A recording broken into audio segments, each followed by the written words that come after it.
मंगल कर देने वाली मंगला गौरी माता की जय। आज श्रावण माह का चतुर्थ मंगलवार है। प्रत्येक श्रोताओं को आज के दिन की ढेर सारी शुभकामनाएं। आप सभी का दिन मंगलमय हो। आज हम इस वीडियो में मंगला गौरी व्रत कथा के बारे में संपूर्णता कथा का अनुसरण करने वाले हैं, तो आपसे अनुरोध है वीडियो को संपूर्ण देखिए, साथ ही लाइक शेयर अवश्य कीजिए, चैनल भी सब्सक्राइब कीजिए। आपका बहुत धन्यवाद होगा। आइए भक्तों शुरू करते हैं। ओम मंगला गौरी देवी नमः। जय माता दी भक्तों। श्रावण मास का प्रत्येक मंगलवार माता मंगला गौरी की पूजा और व्रत के लिए अत्यंत पावन माना जाता है। इस दिन सुहागन स्त्रियां अखंड सौभाग्य, सुख शांति और वैवाहिक जीवन की मंगल कामना हेतु माता गौरी का व्रत रखती हैं। माता गौरी न केवल शिव जी की अर्धांगिनी है, बल्कि श्रद्धा, शक्ति और स्नेह की जीवन प्रतिमा भी है। तो प्रत्येक श्रावण के मंगलवार को रखने वाली व्यक्ति को माता मंगला गौरी की पावन कथा का स्मरण अवश्य करना चाहिए। तो आइए प्रिय श्रोताओं, आज हम इस वीडियो में सुनेंगे माता मंगला गौरी की पावन कथा। आइए श्रद्धा और भक्ति से हम मां के चरणों में अपने मन को अर्पित करें और इस दिन को पूर्ण फल देने वाला अवश्य बनाएं।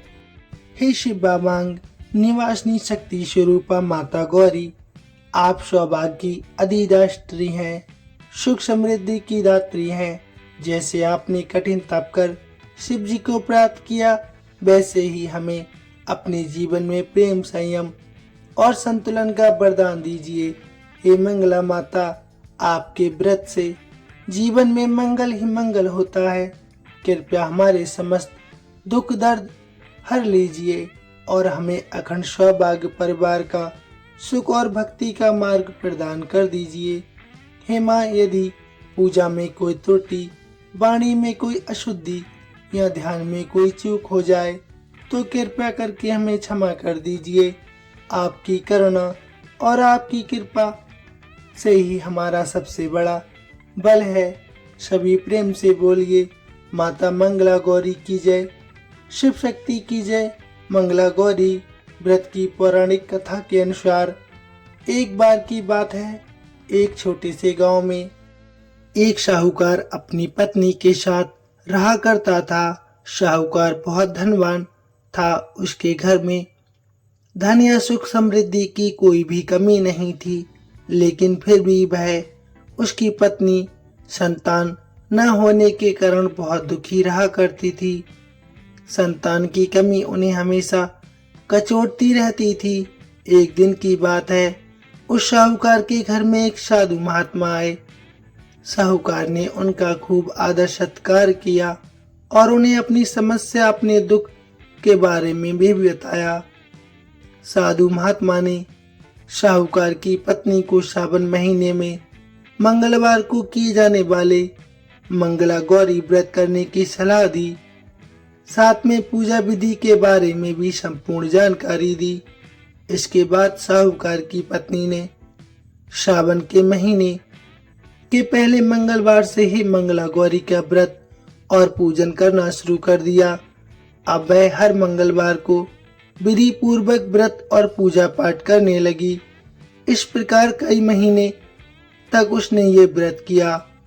एक दिन उसकी भक्ति से प्रसन्न होकर माता पार्वती ने भगवान शिव से साहूकार और उसकी पत्नी को संतान प्राप्ति का वरदान देने के लिए कहा। साहूकार को उसी रात स्वप्न में एक दिव्य शक्ति ने दर्शन देकर कहा, हे साहूकार, एक आम के पेड़ के नीचे भगवान गणेश की मूर्ति विराजमान है। तुम उस पेड़ से आम तोड़कर अपनी पत्नी को खिला देना, इससे तुम्हें संतान की प्राप्ति का सुख अवश्य मिलेगा। साहूकार ने अगले दिन सुबह उठकर अपनी पत्नी को इस सपने के बारे में बताया और वह उस आम के पेड़ को ढूंढने निकल पड़ा। बहुत देर तक ढूंढने के बाद आखिरकार साहूकार को वह आम का पेड़ मिला जहाँ भगवान गणेश की मूर्ति विराजमान थी। उसने आम तोड़ने के लिए उस पेड़ पर पत्थर मारना शुरू कर दिया। पत्थर फेंकने से एक आम तो टूटकर नीचे गिर गया, लेकिन गलती से पत्थर जाकर भगवान गणेश की प्रतिमा को लग गया। इससे भगवान गणेश बहुत क्रोधित हो गए और उन्होंने प्रकट होकर उस साहूकार को श्राप देते हुए कहा, हे स्वार्थी मनुष्य, तूने अपने स्वार्थ के कारण मुझे चोट पहुंचाई है। तुझे मां पार्वती की कृपा से संतान की प्राप्ति तो होगी, लेकिन उसकी मृत्यु 21 वर्ष की आयु में हो जाएगी। ये सुनकर साहूकार बहुत घबरा गया और वह वापस घर चला गया। उसने फल अपनी पत्नी को खिला दिया, लेकिन किसी को भी इस घटना के बारे में बिल्कुल नहीं बताया। कुछ दिन बाद भगवान शिव और माता पार्वती के आशीर्वाद से साहूकार और उसकी पत्नी को पुत्र की प्राप्ति हो गई, जिससे उन दोनों के जीवन में बहुत खुशियां आ गईं। लेकिन साहूकार साथ में इस बात को मन ही मन में चिंतित करने लगा कि उसका पुत्र अल्पायु ही होगा। देखते देखते समय बीतने पर वह बालक 20 वर्ष का हो गया और व्यापार में अपने पिता का हाथ भी बटाने लगा।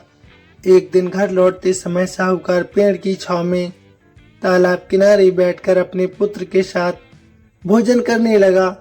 तभी वहां पर कमला और मंगला नामक 2 कन्याएं कपड़े धोने के लिए आईं और कपड़े धोते हुए आपस में बात करने लगीं।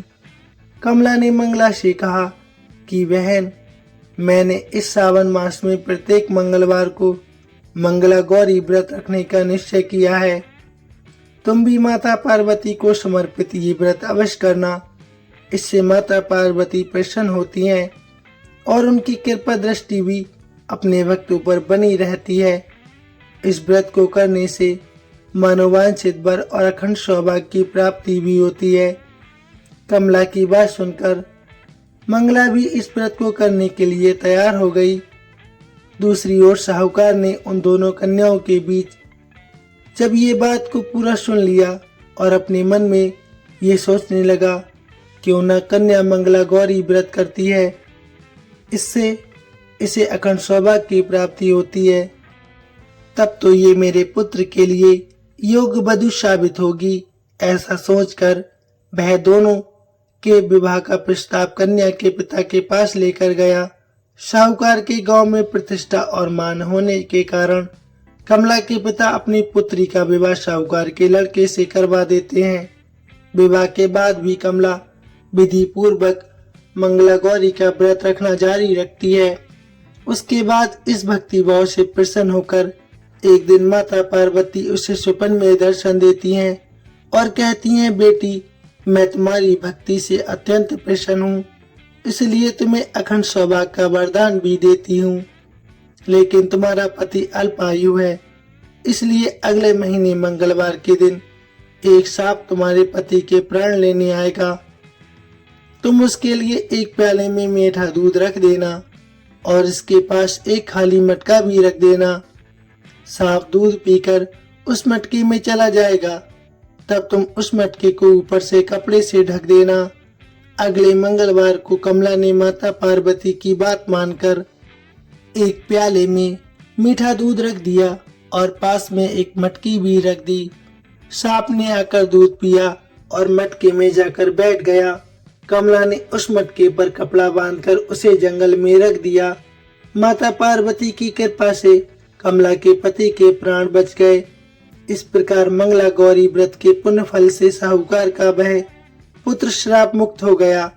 जब कमला ने घर में सबको इस चमत्कारी व्रत के बारे में बताया, तब सभी आश्चर्यचकित रह गए।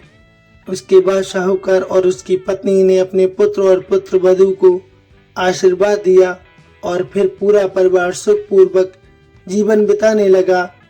आइए भक्तों, आप सुनते हैं मंगला गौरी की दूसरी कथा। एक समय की बात है, एक शहर में धर्मपाल नाम का एक व्यापारी रहता था। उसकी पत्नी बहुत खूबसूरत थी और इसके पास भी काफी संपत्ति थी, लेकिन उनके कोई संतान नहीं होने के कारण वे काफी दुखी रहा करते थे। भगवान की कृपा से उन्हें एक पुत्र की प्राप्ति हुई, लेकिन वह अल्पायु मात्र 6 वर्ष का था। 6 वर्ष की आयु में उसे सांप काटने का श्राप भी लगा था। संयोगवश उसकी शादी 16 वर्ष से पहले ही एक युवती से हो गई। वह युवती माता मंगला गौरी का व्रत किया करती थी। 16 वर्ष की परिणाम स्वरूप उसने अपनी पुत्री के लिए एक ऐसे सुखी जीवन का आशीर्वाद प्राप्त किया था जिसके कारण वह कभी भी विधवा नहीं हो सकती थी। इस कारण धर्मपाल के पुत्र की आयु 100 साल की हो गई। सभी नवविवाहित महिलाएं इस पूजा को करती हैं और मंगला गौरी व्रत का पालन करती हैं और अपने लिए लंबे सुखी और स्थायी वैवाहिक जीवन की कामना भी करती हैं। उनकी मनोकामना पूरी होती है। जो महिलाएं उपवास नहीं रख सकती वह माता मंगला गौरी की पूजा कर सकती हैं। कथा होने के उपरांत आपको क्या करना चाहिए? कथा सुनने के बाद विवाहित महिलाएं अपनी सास और ननद को लड्डू दिया करती हैं। साथ ही ब्राह्मणों को भी प्रसाद दिया जाता है। इस विधि को करने के बाद 16 बाती का दिया जलाकर मां मंगला गौरी की आरती की जाती है। अंत में माता गौरी के सामने हाथ जोड़कर पूजा में किसी भी भूल के लिए क्षमा याचना माता से मांगी जाती है। आप इस व्रत और परिवार की खुशी के लिए लगातार 5 वर्षों तक कर सकते हैं। कहा जाता है माता मंगला गौरी की पूजा आप सदा कर सकते हैं, जिससे आपको माता का आशीर्वाद प्राप्त होगा। आपके परिवार में सुख शांति बनी रहेगी, धन यश का लाभ होगा, साथ ही आपका अखंड सौभाग्य भी रहेगा। तो ऐसे अनोखे व्रत को आपको अवश्य करना चाहिए। प्रेम से बोलिए जय मां मंगला गौरी।